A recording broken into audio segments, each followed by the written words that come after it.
আজ ফুলছড়ির জল ছুঁয়ে এলাম।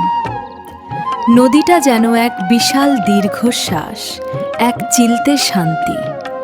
যমুনার বুক চিরে যখন নৌকা ভেসে যায়, মনে হয় নিজের সমস্ত ক্লান্তি ওই স্রোতের টানে হারিয়ে গেছে। দিনের শেষ আলোয় জল যখন সোনা রঙে রাঙায়।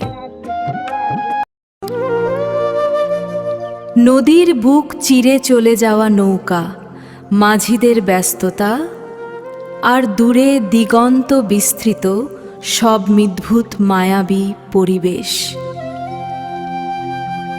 শহর থেকে একটু দূরে, প্রকৃতির এত কাছাকাছি, সময় কাটতেই ভাগ্যের ব্যাপার।